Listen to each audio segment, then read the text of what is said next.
네, YTN 라디오 이제는 뉴스 정면승부 1부 시작합니다. 1부에는 오늘의 주요 뉴스 정리하는 순서죠. 뉴스 인앤아웃 순서입니다.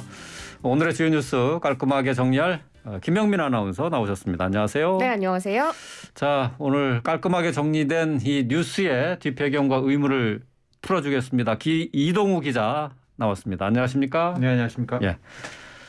자, 윤석열 대통령과 권성동 국민의힘 당대표 대행겸 원내대표와의 메시지, 주고받았던 메시지가 언론 카메라에 포착이 되면서 파장이 계속되고 있습니다. 자, 메시지에 등장하는 또 강기훈이라는 이름 때문에 이 사람이 과연 뭐 하는 사람이냐 네. 관심이 크게 높아졌어요. 그렇습니다. 뭐 좀 나온 내용이 있습니까? 일단 이제 권성동 국민의힘 당대표 직무대행 자신의 텔레그램 문자 입력창에 강기훈과 끝까지 이렇게 포착이 네. 됐었습니다. 네. 강기훈과 함께라는 내용이 이제 그 입력창에 나오고 있는 모습이 포착이 된 건데요. 그래서 이 대체 강기훈이 누구냐 세간의 관심이 모아지고 있습니다.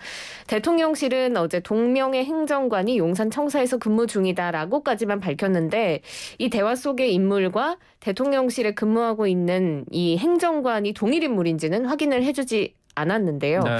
이 행정관의 경우에는 강경우파 정당이죠. 자유의 새벽당 창당 발기인이자 대표 출신인 것으로 알려지고 있습니다. 메시지 속의 강기훈 이 사람이 맞을까요? 누굴까요? 뉴스인 부탁드릴게요.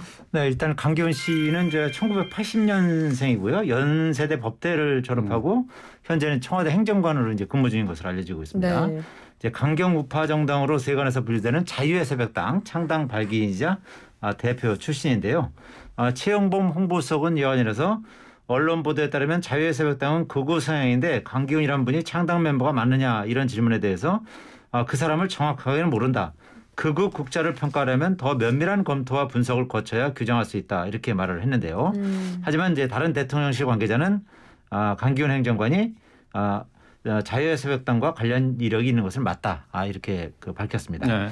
최영범 홍보수석은 해당 행정관의 역할에 대해서 기획비서관 업무 중 일정 관리, 조정 업무를 보좌하는 일을 하고 있다면서 아직 정식 발령이 나지 않아서 임용 절차가 진행 중인 것으로 알고 있다. 이렇게 설명했습니다. 아직 정식 근무하고 있는 행정관은 아니다는 그렇죠. 얘기네요. 강기훈 행정관은 이제 기획비서관실에서 윤 대통령 일정을 짤 때 그 MZ 세대라고 불리는 젊은 층의 여론을 반영하는 역할을 하는 것으로 알려져 있는데요. 어쨌든 이 강기훈이라는 이름이 이제 나온 것은 이준석 대표가 낙마했을 경우에 새로운 어떤 젊은 세대의 상징으로 고민하고 있는 것이 아니냐 뭐 그런 추측이 좀 많이 나오고 있는 그런 상황입니다. 청년 정치인으로 나설 수도 있다. 아무래도 그런, 함께라고 했으니까 함께 뭐라도 하지 않을까요? 그런데 아직 어느 누구도 이에 대해서 가타부타 얘기는 안 하고 있는데 정치권에서 이제 그런 추론들이 좀 많이 나오고 있는 그런 상황입니다. 민주당에서도 관심이 큽니다. 자, 이 강기훈 누구냐? 네. 박홍근 원내대표가 입장을 냈죠? 그렇습니다. 더불어민주당 박홍근 원내대표가 자유의 새벽당 대표를 했다는 강기훈 씨가 대통령실에 근무하고 있다는 사실이 드러났다면서 대한민국 대통령실이 극우 유튜버의 일자리가 되고 있는데 너무나 충격적이다 이렇게 비판했습니다. 박 원내대표가 오늘 국회 정책조정회의에서 강기훈 씨의 과거 행적을 보면 탄핵 국면에서부터 4.15 총선 부정선거 관련 등 왜곡된 영상을 올리며 활동해왔다며 온라인에서는 윤석열 정부가 유튜버 정권이 아니냐는 비판까지 나온다. 이렇게 지적했습니다.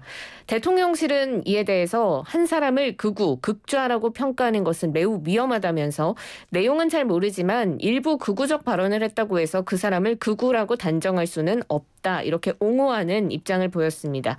박홍근 원내대표 또 이에 대한 대통령실의 입장까지 어떻게 보셨는지 좀 궁금한데요. 일단 어쨌든 강기훈 행정관 논란이 이제 일면서 대통령실하고 이제 민주당이 일전을 겨루는 그런 상황인데요. 어쨌든 민주당 입장에서는 이제 호재를 만난 셈이라고 볼 수 있고 대통령실은 이제 곤혹스러운 입장에서 이를 이제 방어해야 되는 그런 스탠스라고 봐야겠죠. 네. 좀 전에 말씀하신 것처럼 이제 대통령실은 한 사람을 극우 국자라고 평가하는 건 매우 위험하다. 그렇게 말하면서 더불어민주당이 이제 강기훈 행정관에 대해서 극우 유튜버의 일자리가 되고 있는 대통령실이다 이렇게 비판을 했는데 이에 대해서 이제 여러 가지 설명을 했습니다. 이와 관련해서 또 대통령실이 한 사람의 생각에 좌우된다는 발상 자체를 이해하기 어렵다. 민주당도 집권 경험이 있는 당인데 행정관 한 명의 생각에 대통령실 업무가 좌지우지 된다는 것은 있을 수 없다는 걸 충분히 알 수 있다 이렇게 지적을 하기도 했습니다. 이어서 내용은 잘 모르지만 일부 극우적 발언을 했다고 해서 그 사람을 극우라고 단정할 수는 없다 이렇게 밝히면서요. 예를 들어 사형제에 극도로 찬성하는 사람이 동성애도 극도로 찬성할 수 있다. 그 사람은 극우인가 극자인가 뭐 이렇게 반문하기도 했는데요. 그 앞서서 이제 민주당 박홍근 원내대표는 강기훈 씨의 과거 행적을 보면 탄핵 국면에서부터 4.15 총선 부정선거 관련 등 왜곡된 영상을 올리면서 활동해왔다면서 대한민국 대통령실이 극우 유튜버의 일자리가 되고 있다 이렇게 비판을 하기도 했습니다. 네. 자 이제 강기훈 씨와 관련해서 이제 대통령실이 어떻게 근무하게 됐느냐 이 그 근무 배경 과정에 대해서 지금 궁금증이 계속 확산되고 있는데 아직 나온 건 없죠? 대통령실이 아직 함구하고 있는데요. 채용 배경에 대한 질문에는 내부 방침에 따라 여러 차례 말씀드렸지만 행정관과 행정요원의 신상을 공개하지 않고 있다. 여러 보안상 문제 또 대통령실 업무의 특수성을 좀 감안해달라 이렇게 밝혔습니다. 그런데 이제 천하람 국민의힘 혁신위원이 입장을 냈습니다. 강기훈이라는 인물에 대해서 선거 과정에서 아마 대통령과 소통했던 것 같다. 행정관 이하 프로필을 공개 안 하는 게 관행이라고 하는데 이 정도 국민적 관심사가 있다면 공개하는 게 맞지 않나 이렇게 입장을 밝힌 건데요. 지금 강기훈이라는 이름 3글자만 있고 이 사람이 그 대통령실에 일하는 사람과 동일 인물인지 아닌지도 밝혀진 바가 없고 정체가 좀 베일에 쌓여있다 보니까 오히려 관심이 더 증폭되는 그런 모습입니다. 왜 누군지 구체적으로 공개를 못하는 걸까요?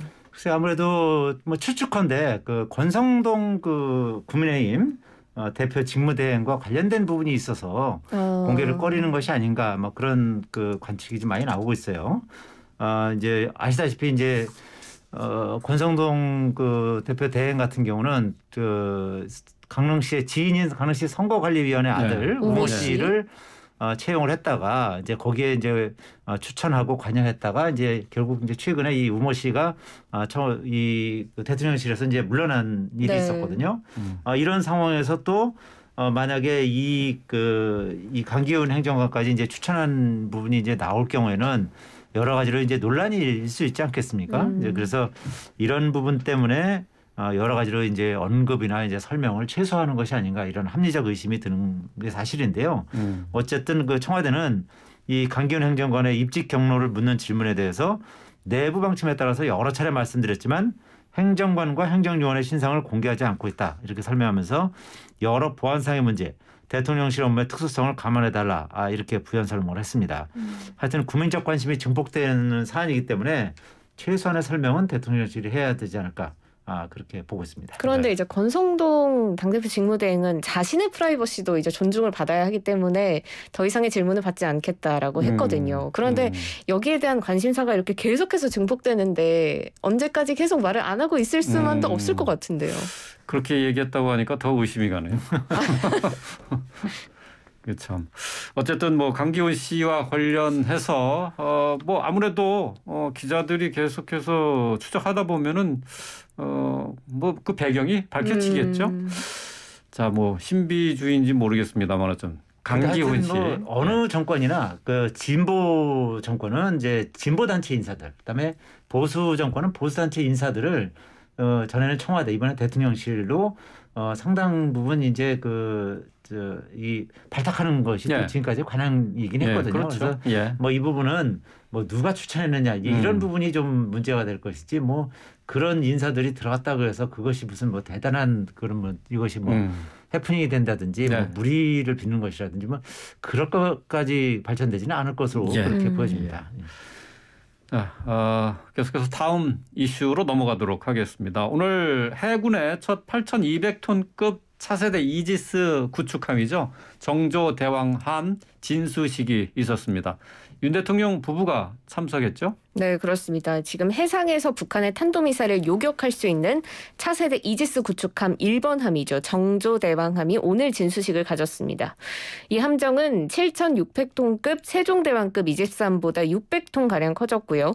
또 미사일, 탄도미사일 요격용 수직 발사대 능력과 무장력, 스텔스 기능에서도 좀 진일보했다. 이런 평가를 받고 있는데요.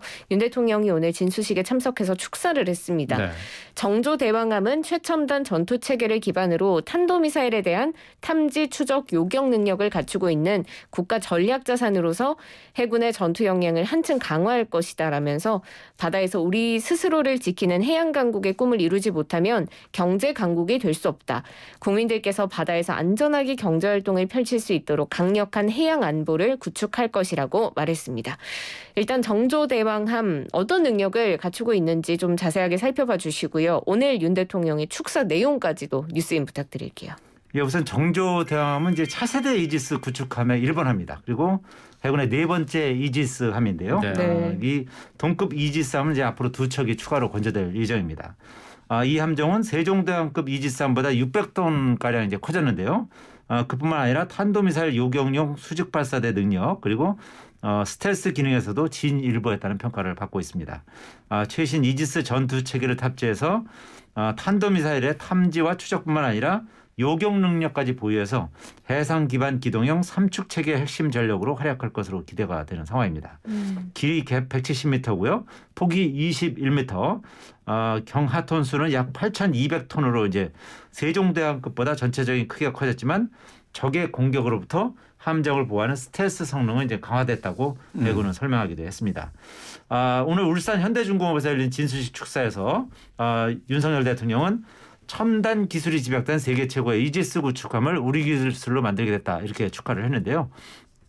이어서 정조대왕함은 최첨단 전투 체계를 기반으로 탄도미사일에 대한 탐지와 추적 요격 능력을 갖춘 국가 전략 자산이기 때문에 해군의 전투 역량을 한층 강화할 것이다. 이렇게 밝히기도 했습니다. 우리나라는 수출입 물동량의 99.7%가 해양 수상으로 이루어지고 있어서 바다에서 스스로를 지키는 해양 강국의 꿈을 이루지 못하면 경제 강국이 될 수 없다면서 강력한 해양 안보를 구축할 것이라고 강조하기도 했습니다. 네. 오늘 진수식에서는 김건희 여사의 모습을 오랜만에 볼 수 있었죠? 그렇습니다. 김 여사 스페인 마드리드에서 열렸던 북대서양 조약기구 나토 정상회의 순방을 마치고 귀국한 지난 1일 공항에서의 모습을 마지막으로 공개 행보를 멈췄는데요. 27일 만에 공식 석상의 모습을 드러냈습니다. 오늘 진수식에서는 김건희 여사가 진수줄 절단 역할을 맡았는데요. 이 진수줄 절단을 보통 여성들이 해왔더라고요. 근데 이게 역사가 있다고 하는데 이유가 뭘까요? 예, 19세기 초부터 이제 시작된 건데요. 네. 영국의 이제 빅토리아 여왕이 최초로 영국 군함의 진수식을 주관하면서부터 여성이 이런 의식을 주관하는 전통이 수립됐다고 합니다. 네. 예. 대통령실은 진수식에서 진수선을 절단한 것은 아기의 탯줄을 끊는 것과 같이 새로운 배의 탄생을 의미하는 것으로 해군의 오랜 전통의식이다 이렇게 설명을 했습니다. 역대 대통령 영부인들도 이런 진수선을 끊어오는 그런 전통을 이어왔는데요.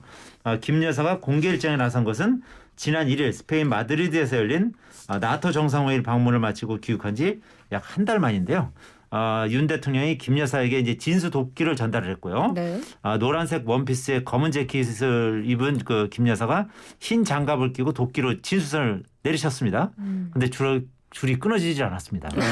한 번에 안 그래서 됐는데. 예. 김 여사가 이제 그 멋쩍게 웃으면서 재차 도끼를 내리쳤고 3차례 시도 끝에 진수선이 절단되기도 했습니다. 네. 그래서 이제 참석자들 박수가 이어지기도 했는데요.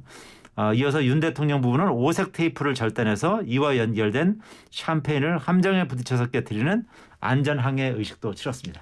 이런 의식을 치러야만 그냥 배가 안전하게 항해를 할 수 있다. 뭐 그런 그 일종의 그런 뭘까요? 미신이라고 그럴까요? 그런 게 좀 있는 것 같습니다. 예. 관련해서 오늘 뭐 북한 속보도 있었습니다. 김정은 북한 국무위원장이 어제가 이제 북한에서 얘기하는 전승절이었었는데 기념 행사에 참석해서 우리 정권에 대한 입장을 내놨습니다. 북한의 전승절이라고 하는 것은 7월 27일인데 6.25 전쟁의 휴전 협정 조인식 한 날이죠. 네. 근데 북한에서는 이걸 전승절로 전승절이라고. 기념을 하고 있습니다. 네. 자, 여기 기념 행사에서 김정은 위원장이 한 얘기가 윤석열 정부 출범 이후에 처음으로 우리 정권에 대한 이제 공식 입장을 내놓은 건데 대단히 호전적이었어요. 그렇습니다. 대남 강경 발언들이 쏟아졌습니다. 김정은 북한 국무위원장이 남한의 새 정권이 힘에 의한 평화와 힘에 의한 안보를 제창하면서 선제 타격도 불사하겠다고 허세를 부린다 이렇게 주장했습니다. 그러면서 그런 위험한 시도는 즉시 강력한 힘에 의해 응징될 거고 윤석열 정권과 군대는 전멸될 거다 이렇게 위협하는 모습 보여줬습니다. 지금 윤 대통령에 대해서 직함도 없이 그대로 실명을 거론하면서 좀 강한 적대감을 드러냈는데요.